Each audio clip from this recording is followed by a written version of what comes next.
All right. Why were you driving 80 miles per hour? I wasn't driving. Oh, no. No. Oh, if somebody else is driving, because they're saying you were evading in a vehicle, if the court were to grant your application for deferred adjudication, if for any reason your deferred adjudication were revoked, the court can find you guilty and sentence you up to 10 years in prison and up to $10,000 fine. Yes. Counsel, has your client been able to provide you with any defenses? Yeah, John. Do you believe she has a rational as well as a factual understanding of the charges against her? I do, John. Do you believe she's currently competent and was legally sane at the time of the offense? Yes, John.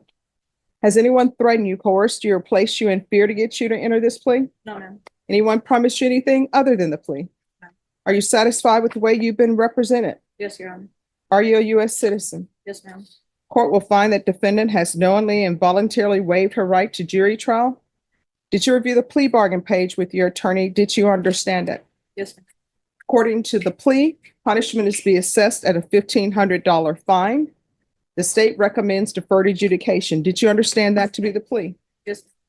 Defense, is that the plea? It is, Your Honor. State, is that the plea? Yes, Your Honor. Did you review the waiver of appeal paragraph with your attorney? Did you understand it? Yes, ma'am. And did you sign it in both places? Yes, I did.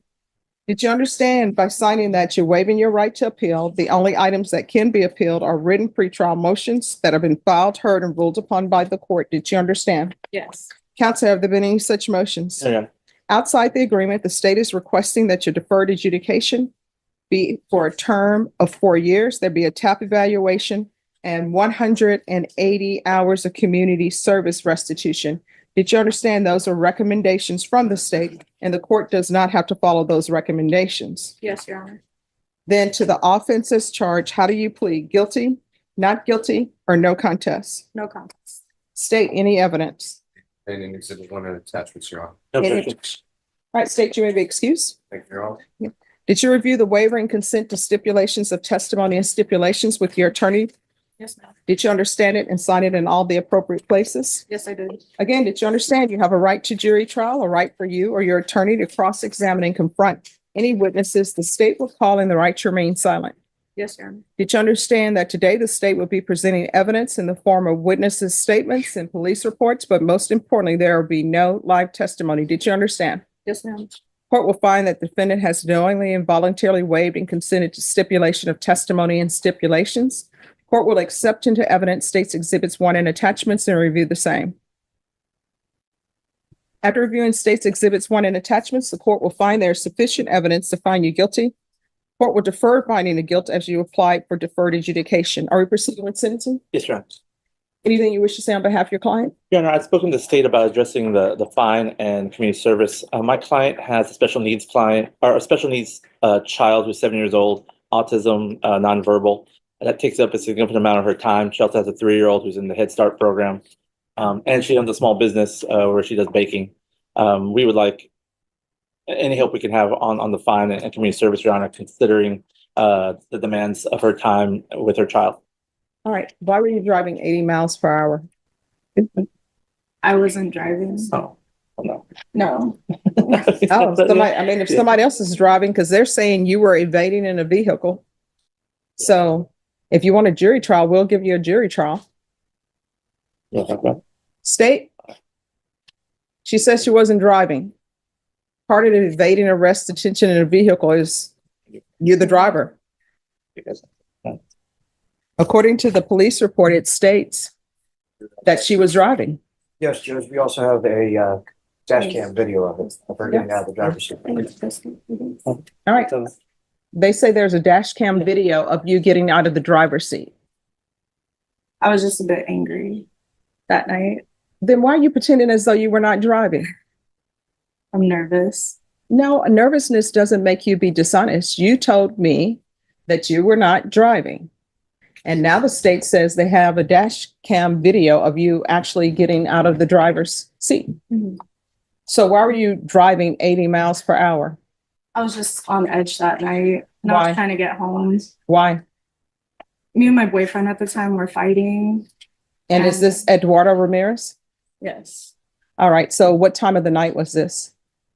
I don't really remember, to be honest with you. I really don't remember. Was it dark outside? It was. It was dark. All right. Were your children in the vehicle with you? No, ma'am. So who was taking care of your children? My parents. All right, so now we know the real people who are taking care of the children are her parents. She's just still living her best life with her new boyfriend. That's not true. Okay. So you're evading 80 miles per hour in a vehicle.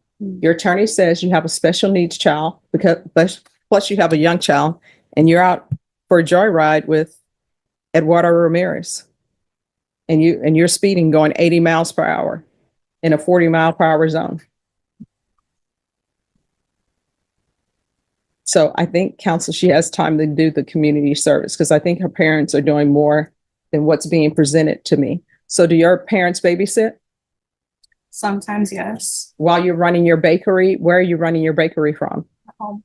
All right, that's your house, not their house? It's their house. All right, so her parents are doing the heavy lifting.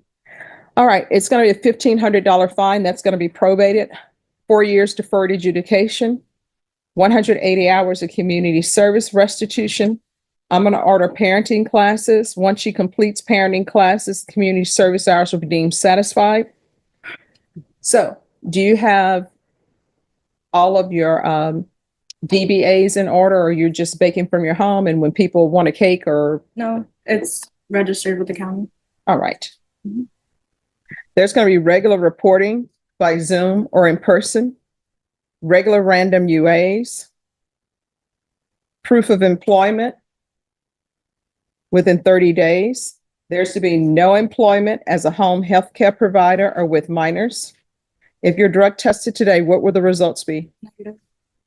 There's going to be field visits 1 time per month for 6 months, defensive driving course.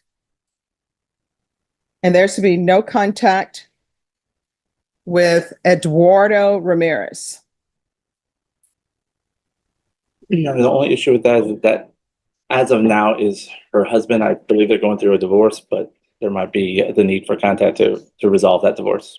All right, no contact with Eduardo Ramirez. The only exception is for court. That works. Is Thank there you, Judge. anything else? Nothing further on. Probation, is there anything else she needs? No. All right, did you review the document entitled Trial Court Certification of Defendant's Rights to Appeal with your attorney? Did you understand it and sign it? Yes, I did. Because this is a plea bargain agreement, because I followed your plea bargain agreement, and because you waive your right to appeal, you do not have the court's permission to appeal. Do you understand? Yes, ma'am. All right, we can go off the record. Your children have to come first. Well, not always, because you would not have been going 80 miles per hour, whether you're upset with your boyfriend / husband or not, because anybody could have been killed. And police don't like when you're going 80 miles per hour and they tell you to pull over and you don't. Mhm. You could have just been another person on the news that's dead with your parents doing a GoFundMe for your children. You have to. What began as a routine plea hearing quickly turned into a serious lesson about honesty, responsibility, and the consequences of one reckless decision. The defendant entered a no-contest plea and avoided an immediate prison sentence, but she was placed on 4 years of deferred adjudication. The court also imposed a probated fine, parenting classes, supervision, defensive driving requirements, and strict conditions she will now have to follow. But the judge's strongest message came after the official hearing was over. Driving 80 miles per hour while refusing to stop could have killed the defendant, a police officer, or an innocent person on the road. And as the judge reminded her, her children could have been left behind, while their grandparents were forced to raise them. Do you believe the judge handled this fairly, or did she become too personal during sentencing? Share your opinion below and subscribe for more real courtroom moments.